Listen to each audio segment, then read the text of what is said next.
అంతెందుకు ఇక్కడ సభ్యుడు ఉన్నాడు, వారు కూడా వారి కుటుంబ సభ్యులే. ఎమ్మెల్యే కాకుండానే మంత్రిని చేసి తర్వాత ఎమ్మెల్యేగా ఎన్నిక చేయడానికి సహకరించిందే కాంగ్రెస్ పార్టీ. ఈరోజు వాళ్ళు ఏ పేరైతే వినోద్ అనుకుంటున్నారో ఆ రాజశేఖర రెడ్డి గారే ఆ మంత్రివర్గంలోనే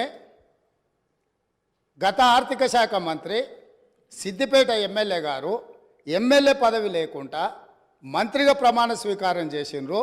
రాజశేఖర రెడ్డి గారి నాయకత్వమే ఈ దేశానికి బలమైన నాయకత్వం అని అందులో పనిచేసిండ్రు. అధ్యక్ష, ఈరోజు రేవంత్ రెడ్డి గారు మాట్లాడుతూ మేమేదో పదవులు ఇచ్చినామని, పదవులను గడ్డిపోచల్లాగా త్యజించిన చరిత్ర ఈ దేశంలో ఎవరికన్నా ఉందంటే అది కేసీఆర్కు టీఆర్ఎస్ పార్టీకి ఉంది. త్యాగాల పునాదుల మీద తెలంగాణ తెచ్చిన చరిత్ర ఉంది అధ్యక్ష.